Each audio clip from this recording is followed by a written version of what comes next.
So we've discussed that objections are not something we want to focus on, that they're actually symptoms of us not going through a proper discovery or having a strong transition. That an objection is really us seeing that we didn't properly build pain or clarity or cost of inaction or installing doubt into the conversation. That said, even if we do our process perfectly, we're still going to have prospects that naturally have objections. And that's okay, we just have to know how to handle them. And for us to know how to handle them, we first have to understand what types of objections there are. What are objections and what look like objections? How to make sure we don't take things that look like objections and actually turn them into objections. One of the reasons we had the intro of this phase be the principles on not focusing on objections is because oftentimes we'll actually come across things that are not objections and turn them into objections because we're so focused on handling objections. And so as long as we enter this lesson remembering the core principles we discussed in the intro of this phase, that we don't want to focus on objection handling, by almost not focusing on it, we're going to get better at it. We'll discuss it, but first we have to break down what are not objections and what are objections, and if it is an objection, what kind of objection is it? What kind of objections are there in general? This will be a nice short and sweet video, but it's going to give you so much clarity on how we go about handling objections. Most people think objections are one size fits all, but they are not. We're going to get into it. Let's dive in. Let's roll intro.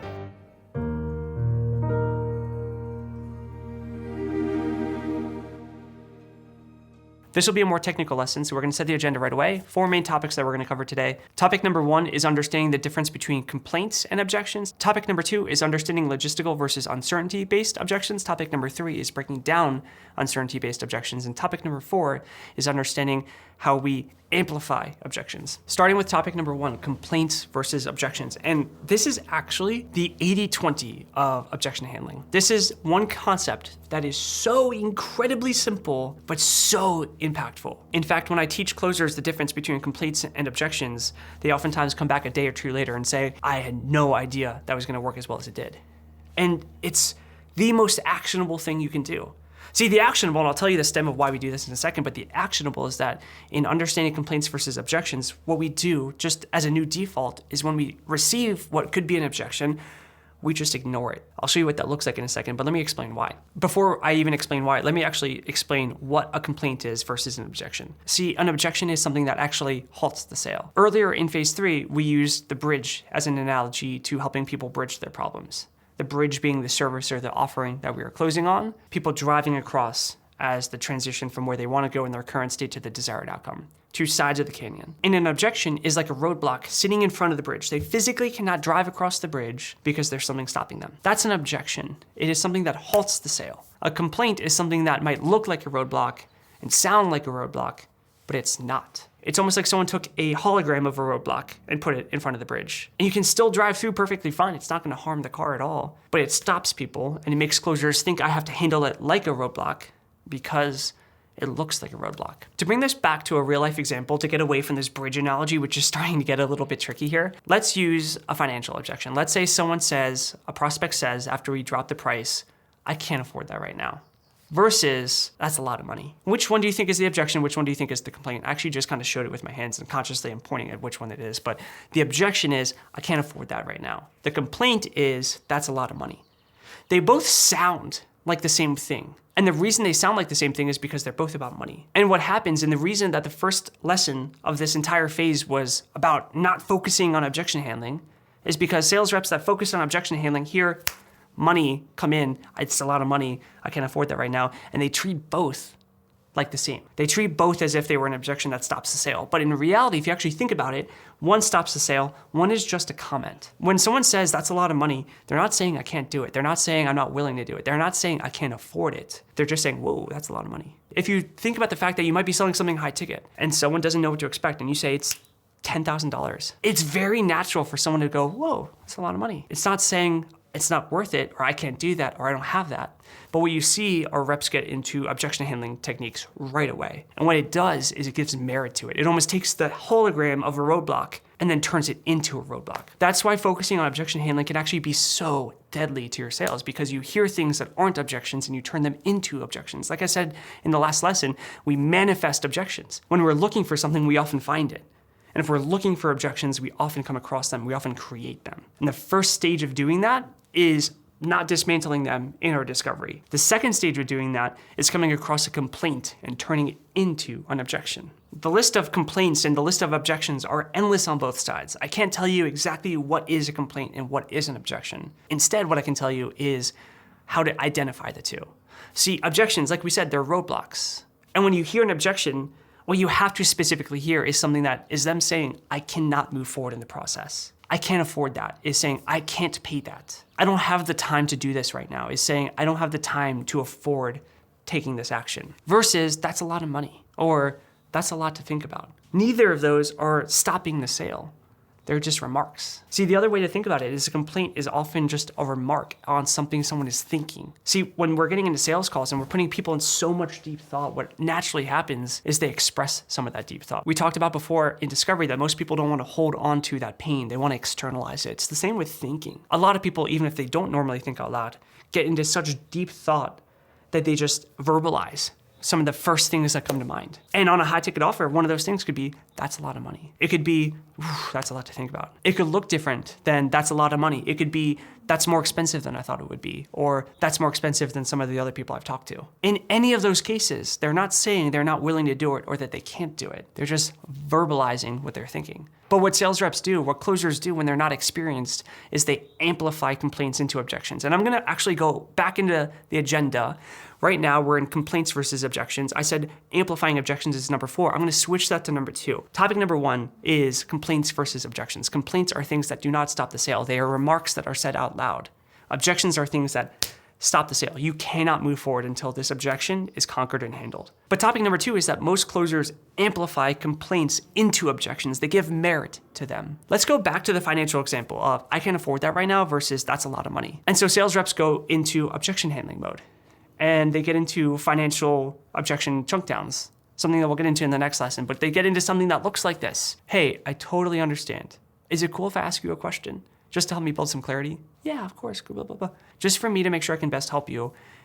Is it that you can't afford it right now? Like the money is physically not in the bank account? Or is it that you don't see the return on investment? And in this example, let's say the sales rep throws that line out, right? Let's go back to the prospect that said, that's a lot of money. That prospect never said they're not willing to do anything, but now they have to think about whether or not they can't afford it versus if it's not worth the return on investment. And now they see this out of like, I wonder if it is worth the investment. And they start overthinking it. And once you get people overthinking, you're just leading away from the sale. And so what we did is we took what was a complaint, treated it like an objection, and in turn created an objection. You know what? I guess I don't know if it's worth the investment. You know what? Maybe I can't afford it because I have this bill and this bill coming up. But none of those thoughts are thoughts that they were having until we asked. Until then, they were just thinking about whether or not they wanted to do it, and the first reaction they had was, that's a lot of money. See, a complaint is something that on its own is not bad at all. It's not detrimental at all. It's just a thought said out loud. But a complaint treated like an objection can be deadly. It's us taking a roadblock and putting it right in front of the bridge that we're trying to sell. We're adding so much resistance in the process, and we're doing it accidentally, and we're doing it because we were taught to focus on objection handling. Not you were taught, but that's what sales reps are taught. You know better. You know not to focus on this. There's only 3 videos in this entire phase, and it's because objection handling is not important. But I digress. Complaints versus objections. Objections are roadblocks. They stop the sale. We cannot continue. There's a roadblock in front of the bridge. A complaint looks like an objection. It actually doesn't look like an objection once you start to get experience. But for the sake of teaching this and explaining this, it is going to strike your senses as an objection. And so to bring this back, I told you that there's one simple thing that I have reps do that completely changes their objection handling techniques, their closes. And they come back and they say, wow, I did not expect it to work that well. The 80-20. And it's gonna blow your mind what I'm about to tell you. But what I tell reps is just don't do anything. Ignore it. The very first comment someone makes after you drop the close, after you drop price and you hold that silence, and if you don't get a yes, right? If you get anything else, a deferment or a no, the very first comment, all you do is do nothing about the objection or the complaint. You ignore it and you just re-ask for the close. If someone says, ooh, that's more expensive than I thought it would be, totally get it. Ready to go? You can see the upward tonality, which we'll get into in phase 5, which I'm excited for. But note that I'm not giving any merit to what they said. I'm just asking for the close again. The best thing you can do, the 80-20 to handling objections, most closers fix 90% of their problems when they do this. I said 80-20, then 90%, something's off here. But anyway, most closers fix their problems when they just stop focusing on trying to handle objections. When they just don't give merit to them. They just re-ask for the close. Awesome, it's 5K. Silence. Ooh, that's more expensive than I thought it would be. Totally get it. You ready to rock? If you really think about it, you drop the price. You don't ask for the close. You just wait for them to say yes or no or defer. And if they go no or defer, then you just directly ask for the close. Totally get it. You ready to rock? And that's actually the first time where you're saying, hey, give me a yes or a no directly. And if they say something after that, then we can look at it like it's an objection. If they say, yeah, that's a lot of money. If they say that twice, now it's kind of hard to ignore it. Now it's probably more than a complaint. There's something there that we have to actually discuss. If they say, yeah, I just can't afford it. Now we have something we have to break down. But you'll be amazed. 8 out of 10 times, you'll hear something, you think it's an objection, you ignore it, you just ask for the close, you re-ask. Totally get it. You ready to rock? You'd be amazed at how often that solves your problems and you get closes just there. Less is more. I'm not kidding. It's probably the most impactful thing I can teach a closer when they're trying to focus on objection handling. I actually feel guilty because you're watching this and you're thinking, Paul, you're spending, 20 minutes of whatever this lesson is to tell me don't do anything when I came here to learn exactly how to handle objections. You're telling me just to ignore it. And I know, trust me, how infuriating that might be. And we'll get into the handling stuff and understanding exactly what kind of objections we have in a second. But the first thing that you can do for 80% of the objections you come across, the complaints and objections you come across, is just ignore them. And you'll see how often it is that people say things and they're just complaints, they're remarks, they're people thinking out loud. You're gonna be mind blown at how many sales just, wow, that's really expensive. Totally get it. You ready to rock? Yeah, let's do it.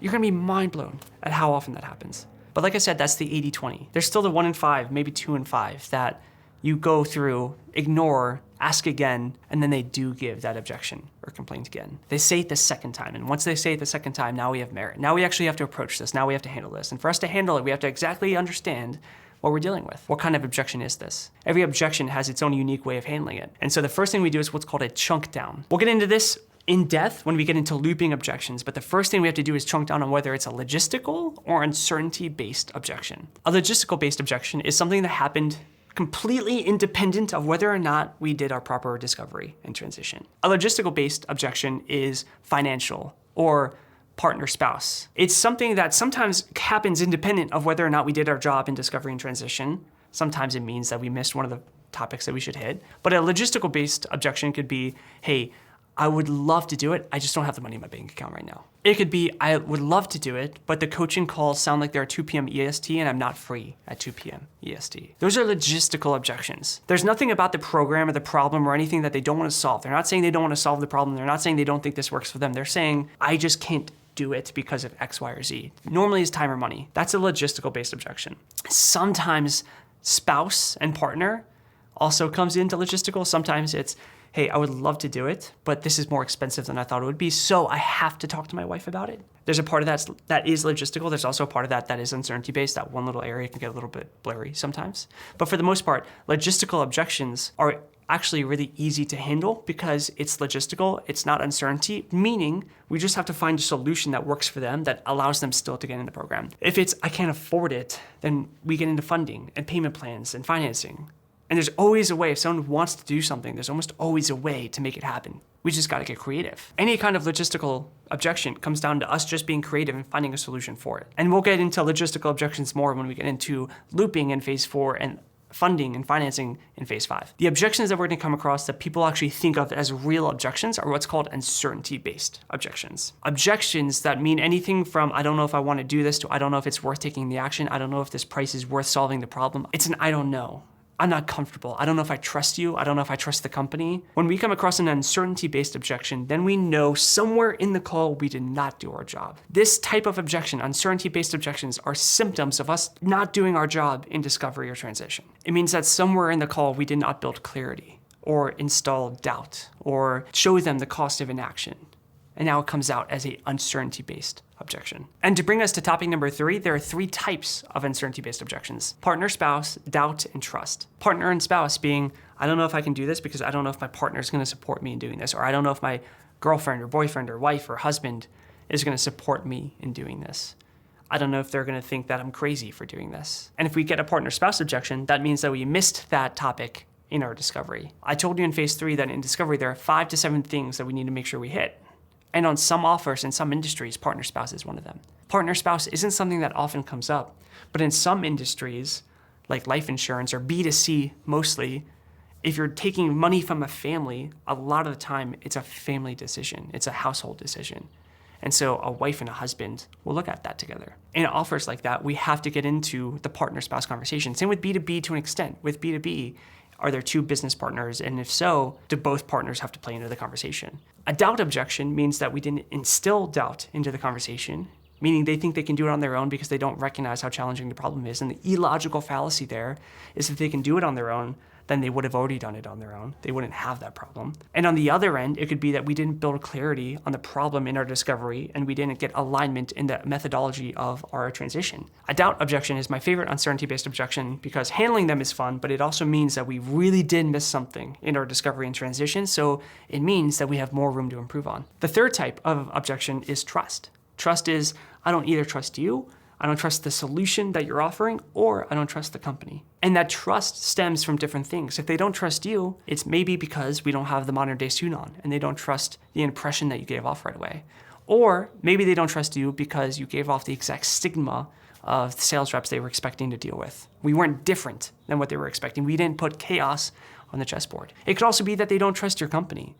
Maybe your company has done something sketchy in the past that they've heard about and they just still have that kind of weird feeling about it. Or maybe they just don't know anything about your company. Like I said earlier in phase 3, when we want to bring in trust into our discovery process, it's normally because we're working with a company that's less known in the industry.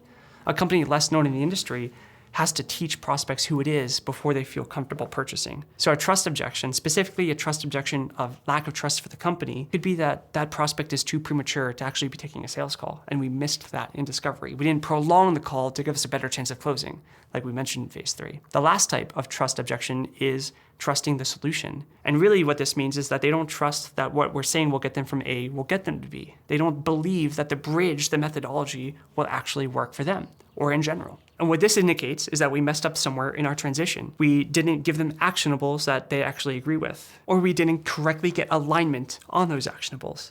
And so the pitch that we pitched, which hits those actionables, isn't something that they actually really believe will work for them in general.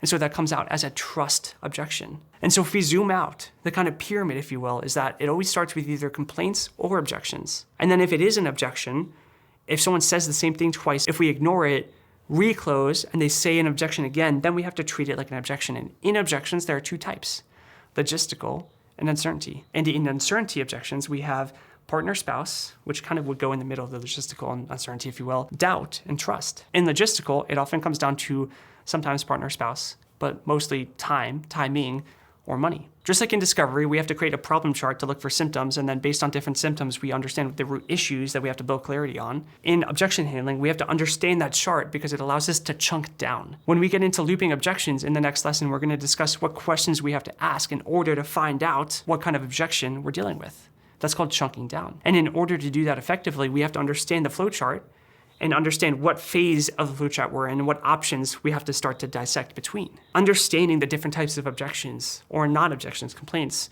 will first help us with understanding what questions we have to ask when we do have to handle objections. Now that we understand the principles of objections, not focusing on them, not manifesting them, complaints versus objections, ignoring the first comment to be made, trying to just reclose, seeing if they say it a second time, in which case it is an objection.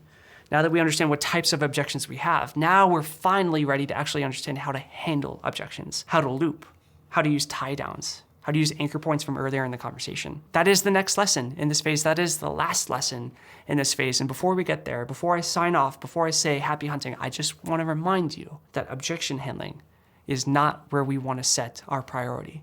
That the next lesson, before we get there, it's going to be the most tactical lesson in this entire phase, but we don't want to abuse those tactics. We want to remember the principles of today, remembering that ignoring objections will actually give us the 80-20 of being better versus understanding the tactics of how to respond to them. You'll be better off statistically from ignoring objections than you will from even learning how to handle them. The next lesson gives you 20%.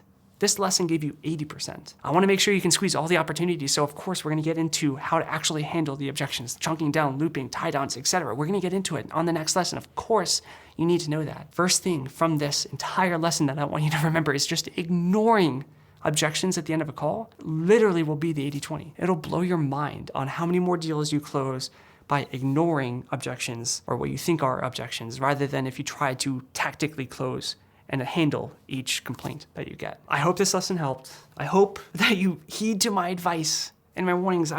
I'm adamant about this because I can't say it enough. I've trained thousands of reps. Every rep always thinks that they need the lines and the frameworks and the objection handling techniques. I've hired tons of reps. They always say the same thing. I need to work on looping, which is objection handling. And anytime someone says that, I just know to myself, you are shooting yourself in the foot from the very get-go. You're focusing on how do I solve symptoms rather than how do I actually focus on the root cause of the problem. Now we get into the very small majority that we have to focus on, which is handling objections. But this next lesson, I'm setting really strong precedent here. This next lesson is not something I want you to look at as gospel. I want you to remember this is for when I need it, but do not abuse it. I will see you there, but until then, happy hunting.